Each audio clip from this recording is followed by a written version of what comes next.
Françaises, Français, mes chers compatriotes, nous sommes en train de vivre des jours difficiles. Nous ressentons tous en ce moment la peur, l'angoisse pour nos parents, pour nous-mêmes, face à ce virus redoutable, invisible, la fatigue et la lassitude pour certains, le deuil et le chagrin pour d'autres. Cette période est encore plus difficile à vivre lorsqu'on habite à plusieurs dans un appartement exigu, lorsqu'on ne dispose pas chez soi des moyens de communication nécessaires pour apprendre, se distraire, échanger. Encore plus difficile à vivre lorsque les tensions sont là, que les risques de violence dans la famille scandent le quotidien. Grâce à nos efforts, chaque jour nous avons progressé. Nos fonctionnaires et personnels de santé, médecins, infirmiers, aides-soignants, ambulanciers, secouristes, nos militaires, nos pompiers, nos pharmaciens ont donné dans cette première ligne toute leur énergie pour sauver des vies et soigner. Ils ont tenu. Merci, monsieur Emmanuel Macron, président de la République française. Un citoyen français pour vous répondre.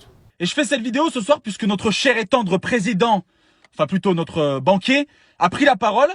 Il faut arrêter maintenant cette mascarade. Il a pris la parole pendant 30 minutes. Mais je n'ai jamais vu quelqu'un de mon existence faire un aussi long monologue pour ne rien dire. Il a pris la parole pour ne rien dire du tout. Tout ce qu'il a dit, on le sait déjà. Il a fait preuve d'une incompétence, il continue. Monsieur le Président, et je vais m'adresser à vous. Et oui, je crie, parce que c'est un cri de détresse, de peine et de tristesse pour mon peuple. Parce que moi, je l'aime, mon peuple, contrairement à vous. Vous avez sacrifié des vies humaines au profit de ceux-ci. Voilà la vérité. Et ne mentez pas, ne jouez pas sur les mots. Vous avez privilégié ce bout de papier-là aux vies de nos anciens, de nos enfants et de nos parents. Honte à vous! Honte à vous! Vous nous donnez une date, mais d'ici là, si on n'a pas de vaccin, on est tous morts. Merci, monsieur, merci infiniment. Voilà un très bon citoyen qui est soucieux de l'avenir de la France. Ma question du jour, mon commandant Jimmy Basilio Mbentingamba. De quelle manière miraculeuse la France obtiendra-t-elle 1,2 milliard d'euros pour aider l'Afrique? Oui, bonjour ma chère Adama Kadiatou Kamara.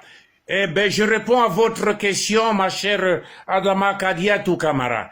Si effectivement la France a des moyens économiques suffisants, ben la même propre France a des grands problèmes en ce moment parce que il y a des milliers et des milliers de cadavres en France qui n'ont pas encore été enterrés parce que ça manque de moyens.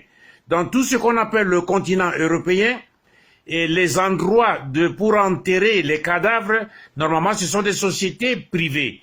Et à ce moment, la France, l'Espagne, le Portugal, l'Italie, tout ça, ils ont des cadavres vraiment amontonés qui n'ont pas encore enterrés parce que ça manque des moyens. Il faudrait que le gouvernement paye les sociétés privées pour enterrer leurs cadavres. Et je me demande aussi, mais le plus souvent, la charité bien ordonnée commence par soi-même. Et si la France a des moyens pour débloquer 1,2 milliard d'euros pour aider l'Afrique, pourquoi la France ne peut pas prendre cet argent pour aider à elle-même? Parce qu'à ce moment, la France n'a pas encore trouvé une solution scientifique pour cette pandémie. Merci, mon commandant Jimmy Basilio Mbentingamba, pour cette explication. Professeur, votre avis? Et mon avis par rapport à cette situation, le président français doit arrêter de prendre des Français comme des guignols. Il y a plus de 15 000 Français qui ont rendu l'âme à travers cette épidémie. Vraiment, c'est avec un cœur meurtrier que je m'adresse au peuple français en leur souhaitant mes sincères condoléances. Au-delà de la politique politicienne, je demande à tout le peuple africain de venir en aide à la France. On ne le fait pas pour M. Macron, mais on le fait pour la population française. Vous savez, nous les Africains, et les Français, on a eu à perdre des enfants. La vérité est claire. 15 000 morts, c'est trop, c'est trop. Il n'est pas l'heure de faire de la politique politicien. Je vous remercie.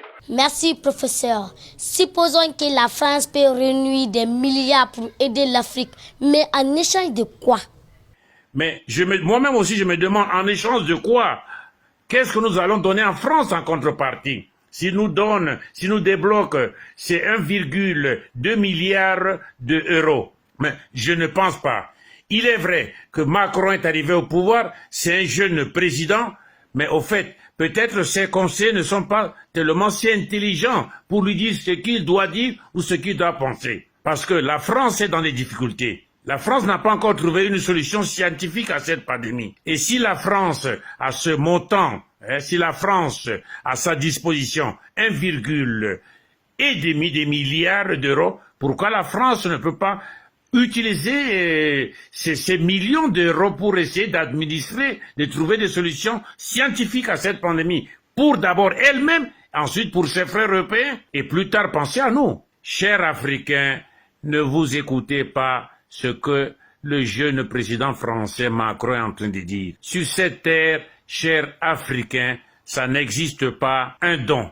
Le don que la France a l'habitude de dire, je donne à l'Afrique, ce n'est pas Sadaka comme on dit. C'est tout simplement la façon que la France utilise pour essayer de nettoyer sa honte culture, sa dégueulasse trahison, d'arriver chez nous, nous piller, nous exploiter. Peuple africain, mes pères, mes mères, mes frères et sœurs, il est l'heure pour nous d'imposer le respect à la race noire. Vive l'Union africaine.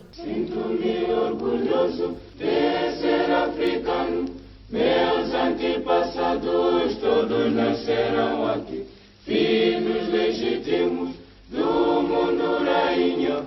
Minha África, oie, oie, sinto-me orgulhoso de ser africano. Meus antepassados todos nasceram aqui, filhos legítimos do mundo rainha. Minha África, oie, oie, Moçambique, oie, oie, oie, Tanzania, oie, oie, oie, Rica, Zâmbia, oie, oie, oie, a Somália, oie, oie, oie, sinto-me orgulhoso de ser africano. Meus antepassados todos nasceram aqui, filhos legítimos do mundo rainha. Minha África, oie, oie, sinto-me orgulhoso de ser africano. Meus antepassados todos nasceram aqui, filhos legítimos do mundo rainha. Minha África, oie, oie, Brava Angola, oie, oie, oie, Guiné-Bissau, oie, oie, oie, Guiné-Conakry, oie, oie, oie, Rica, Argélia, oie, oie, oie, sinto-me orgulhoso de ser africano. Meus antepassados todos nasceram aqui, filhos legítimos do mundo rainha. Minha África, oie, oie, sinto-me orgulhoso de ser africano. Meus antepassados todos nasceram aqui, filhos legítimos do mundo rainha. Minha África, oie, oie, a Etiópia, oie, oie, oie, Rica, Líbia, oie, oie, oie, a Nigéria, oie, oie, oie, Mauritânia, oie, oie, oie, sinto-me orgulhoso de ser africano. Meus antepassados todos nasceram aqui, filhos legítimos do mundo rainha. Minha África, oie, oie, sinto-me orgulhoso de ser africano. Meus antepassados todos nasceram aqui, filhos legítimos